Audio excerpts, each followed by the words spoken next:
Team India के star allrounder Hardik Pandya एक बार फिर सुर्खियों में हैं। उन्होंने अपनी पत्नी नताशा स्टैनकोविक के साथ तलाक की पुष्टि भी कर दी है।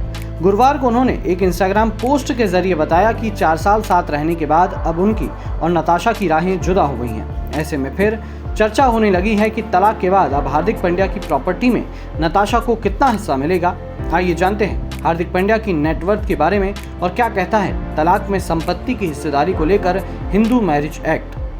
पांड्या और नताशा ने लॉकडाउन के दौरान मई 2020 में कोर्ट मैरिज की थी। 30 जुलाई 2020 में दोनों माता पिता बने। उनके घर बेटा हुआ जिसका नाम अगस्त्य है। नताशा और पांड्या ने फरवरी 2023 में हिंदू और ईसाई दोनों ही रीति रिवाज से शादी रचाई थी। अब बात करते हैं हार्दिक पांड्या की उस पोस्ट के बारे में जिसमें उन्होंने तलाक की बात करते हुए अपने बेटे अगस्त्य का जिक्र भी किया है। उन्होंने लिखा कि 4 साल साथ रहने के बाद नताशा और मैंने आपसी सहमति से अलग होने का फैसला किया है। हमने अपनी पूरी कोशिश की और इस रिश्ते को बचाने के लिए अपना सब कुछ लगा दिया। जैसा कि बताया कि 2020 में कोर्ट मैरिज करने के बाद हार्दिक नताशा ने बीते साल हिंदू और ईसाई रीति रिवाज से फिर शादी रचाई थी। अब इंस्टाग्राम पर हार्दिक पांड्या की ओर से की गई इस घोषणा से उनके रिश्ते की स्थिति के बारे में महीनों से चल रही अटकलों पर विराम लग गया।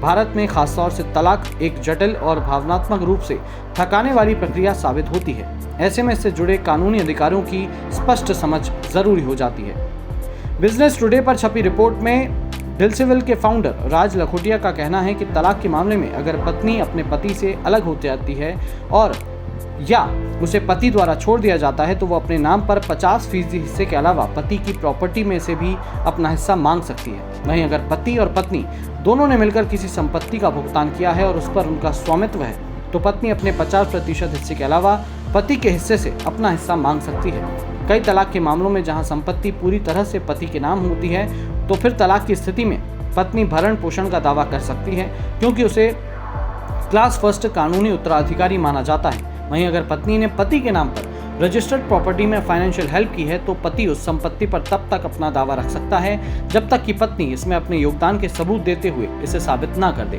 इसके अलावा पत्नी द्वारा खुद से खरीदी गई संपत्ति पूरी तरह से उसकी होती है और उसे इन संपत्तियों को बेचने, रखने या गिफ्ट करने की पूरी छूट होती है। कानूनी रूप से तलाक लेकर अलग होने के दौरान एक महिला अपने और अपने बच्चों के लिए इंडियन पीनल कोड की धारा 125 के तहत भरण पोषण का दावा कर सकती है। Hindu adoption and maintenance act 1956 की धारा 25 के मुताबिक पत्नी को या तो एकमुश्त या कोर्ट द्वारा निर्धारित मासिक भुगतान के रूप में भरण पोषण मिल सकता है। पति पत्नी के बीच आय में पर्याप्त असमानता होने पर कामकाजी महिला को भी गुजारा भत्ता मिल सकता है।